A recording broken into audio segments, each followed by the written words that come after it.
मन से आए हैं तो, और टाइम पास करने आए हैं तो ठंडा में रहिए, और अगर सुनने आए हैं तो शुक्रिया कहिए भंते सुमित रत्न का, जो ऐसे भंते हैं आपके पास जो आपको राजनीतिक आंदोलन भी समझा रहे हैं।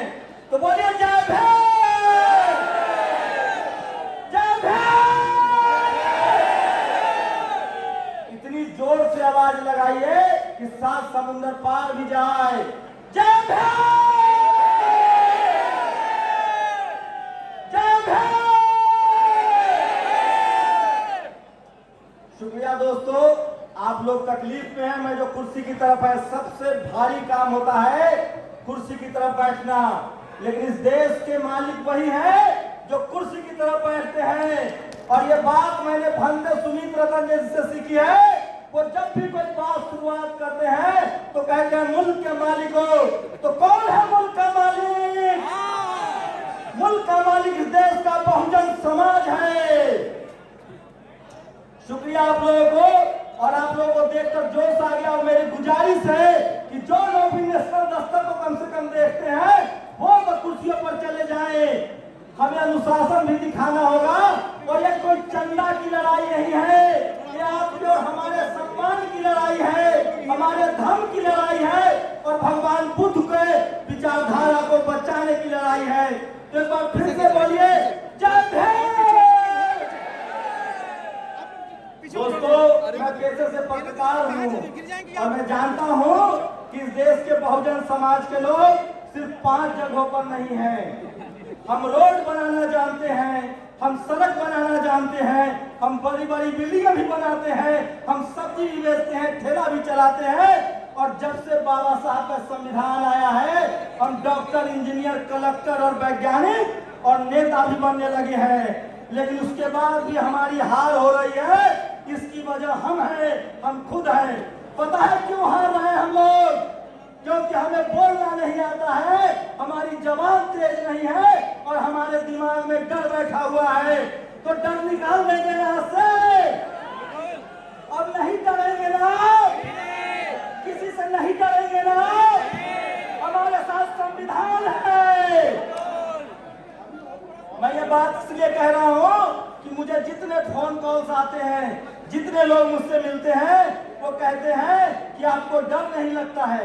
अरे किससे डरना है? 2 हाथ उसके भी हैं, 2 हाथ हमारे भी हैं। अरे उसका पेट पीता हुआ है, हमारे लोग खेतों में मेहनत करते हैं। डर हमें नहीं लगता है, डर हमारे दिमाग में बैठा दिया गया है। और वो डर पता है किसने बैठाया है? टीवी और अखबार ने। मैं पत्रकार के तौर पे आप लोगों से गुजारिश करता हूँ कि इस देश के टीवी और अखबार का बहिष्कार कीजिए। एकदम टीवी अखबार मत देखिए, क्योंकि इस देश के टीवी और अखबार ने आपके नजरों में आपके नेताओं को बेईमान घोषित कर दिया, और आपने मान लिया। इस देश में इतने सुंदर पार्क जो बैठे हुए हैं आप, ये मायावती ने बनवाया। इस देश में अखिलेश यादव ने पार्क बनवाया, मेट्रो बनवाया, लालू यादव ने कॉलेज यूनिवर्सिटी बनवाए, मायावती ने कॉलेज यूनिवर्सिटी बनवाया, हेमंत सोरेन, शिबू सोरेन, करुणानिधि, जितने बहुजन नेता हैं उन्होंने काम किया, स्कूल बनवाए, अस्पताल बनवाए। और इस टीवी अखबार के दलालों ने, मनुवादियों ने हमारे नेता को हमारी नजरों में बेईमान घोषित कर दिया। कोई बेईमान नहीं है, वो सब के सब नेता ईमानदार है। और आपको देखिए, वो इन नेताओं को लड़ाता है आपस में। कभी मायावती जी को अखिलेश से लड़ाता है, कभी नीतीश जी को लालू जी से लड़ाता है। इस लड़ाई को समझना पड़ेगा। और मुझे ज्यादातर कॉल आते हैं, आप लोग पूछते हैं कि हमारे नेता क्यों नहीं एकजुट हो रहे हैं। उसका एक जवाब है, जिस दिन बहुजन समाज एकजुट हो गया, नेता तो दौड़ के एकजुट होगा। और मैं एक और बात कह रहा हूं, हम सब लोग जो SC, ST, OBC माइनॉरिटी के लोग हैं, गांठ बांध लीजिए। इस देश का शेड्यूल का सबसे ज्यादा आंदोलन कर रहा है, इस देश का आदिवासी कर रहा है, इस देश के माइनॉरिटी कर रहे हैं। जिस दिन इस देश का हाथी OBC 7% वाला OBC जाग गया, CM-PM भी हमारा होगा, SPPM भी हमारा होगा। ये देश वोट से चलता है, संविधान से चलता है। और ये ओबीसी के लोगों की जिम्मेदारी है कि अपना सीएम पीएम बना लो, अपना एसपीडीएम बना लो, नहीं तो खेत जोतते हैं हम, हल चलाते हैं हम, और हमारे बच्चे मारे जा रहे हैं, हमारा रिजर्वेशन खत्म हो रहा है। और ये सब दो लोगों से कर रहा है। ये मनुवादियों का दो हथियार है, एक टीवी और एक अखबार जो आपके घरों में है, इसका बायकॉट कीजिए। और अब तो मुझे खुशी है, 100 से ज्यादा सोशल मीडिया के लोग हैं। आप लोग इंटरनेट पर पढ़िए, सोशल मीडिया देखिए, तमाम बहुजन चैनलों को देखिए, उनको सब्सक्राइब कीजिए और उनके पत्रकारों के साथ खड़े होइए। आजकल टीवी से देश चल रहा है, आजकल टीवी अखबार से सरकारें बन रही है। एक भी बहुजन समाज के पास टीवी अखबार नहीं है। मान्यवर साहब की आज पुण्यतिथि है, परिनिर्वाण है, आज वाल्मीकि साहब को लोग याद कर रहे हैं। सोचिए, मान्यवर साहब कहते थे मनी, मीडिया और माफिया। ये जो लोग कहानी कहता है ना कि मायावती पैसा लेती हैं, अखिलेश पैसा लेते हैं, ये सब फर्जी है। वो पैसा लेते हैं पार्टी चलाने के लिए, क्योंकि उनको कोई चंदा नहीं देता है। ये बहुजन समाज पार्टी भी चंदे से चलाता है, ये प्रोग्राम भी चंदे से हुआ है, ये सोशल मीडिया भी चंदे से चलाता है। इसलिए निडर होकर कहिए कि हम गरीब लोग हैं, चंदे से चलाएंगे, लेकिन हम अपने बच्चों को पढ़ाएंगे और एक दिन इस देश में हमारी सत्ता होगी। आप लोग गांठ बांध लीजिए, किसी के भरोसे मत रहिए। हमारे नेता एक पैरों पर खड़े होंगे, घुटनों पर रेंगते हुए आएंगे जिस दिन हम समाज के तौर पे एकजुट हो गए। और उसके लिए जरूरी है कि हमको एक झंडा के नीचे आना पड़ेगा, बाबा साहब की 22 प्रतिज्ञाओं को याद करना पड़ेगा, एक झंडे पंसील के नीचे आना पड़ेगा, चाहे हमारा धर्म हो, चाहे हमारी पॉलिटिकल पार्टी हो। सोचिए, राजेंद्र प्रसाद सिंह कहते हैं कि इस देश में कांग्रेस और बीजेपी बड़ी पार्टी नहीं है, अमीरों की पार्टी है। इस देश में बड़ी पार्टी है Sapa, Baspa, RJD, JDU, JMM, DMK, जो बहुजनों की पार्टी है। लेकिन आपकी पार्टी सत्ता में नहीं है, क्योंकि आपके पास टीवी अखबार नहीं है। आप लोग लड़ रहे हैं जाति के नाम पर। ये लड़ाई बंद करनी होगी और बाबा साहब के विचारों को लेकर, तथागत बुद्ध के विचारों लेकर पंसील के झंडे के नीचे जमा होना होगा। न तो गांठ बांध लो, ये फूट डालो और राज करो। अंग्रेजों की नीति नहीं थी, मुगलों की नीति नहीं थी, ये मनुवादियों की नीति है जो आपको आपस में लड़ाता है। 22,000 जातियों में बटे हुए थे हमको बांट दिया गया था। और पहले जब मनुस्मृति थी तो हम शूद्र और अछूत थे। बाबा साहब ने हमको SC, ST, OBC और माइनॉरिटी बनाया है।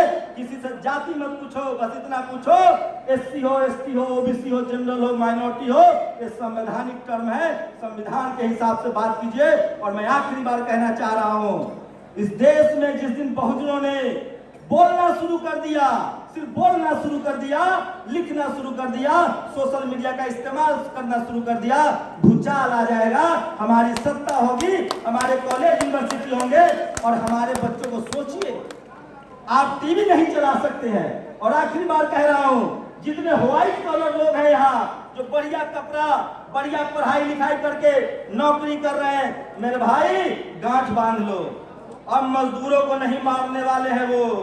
अब वो शहरों में जाति ढूंढ रहे हैं, कॉलेज में जाति ढूंढ रहे हैं, मीडिया में जाति ढूंढ रहे हैं, ब्यूरोक्रेसी में जाति ढूंढ रहे हैं, सुप्रीम कोर्ट, हाई कोर्ट में जाति ढूंढ रहे हैं। जो मलाईदार पद है वहां जाति ढूंढी जा रही है, बिजनेस में जाति ढूंढी जा रही है। तुम सब्जी बेचो, ठेला चलाओ, रिक्शा चलाओ, गरीब रहो, मजदूर रहो, कोई नहीं मारने आएगा।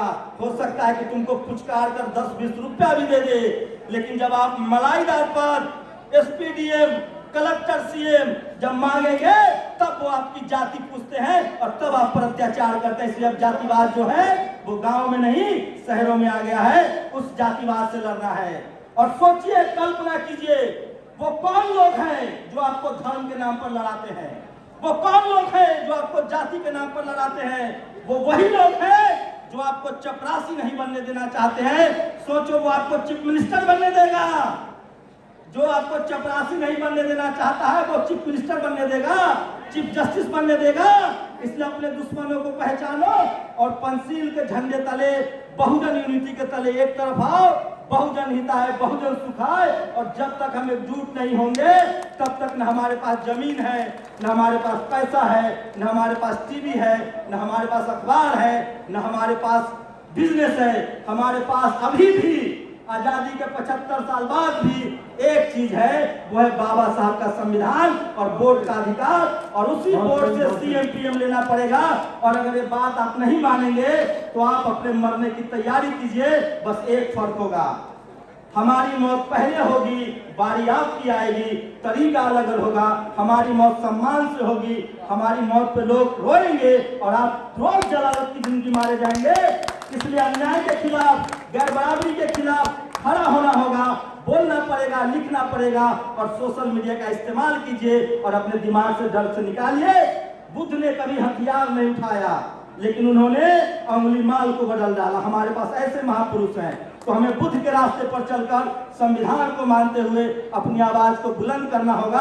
और टीवी अखबार से टाटा बाय बाय कीजिए, नहीं तो पीढ़ी दर पीढ़ी गुलाम रहेंगे और वो आपको अपने ही नजरों में आपको गिरा देगा। शुक्रिया, जय भीम। बहुत बहुत धन्यवाद शंभू जी।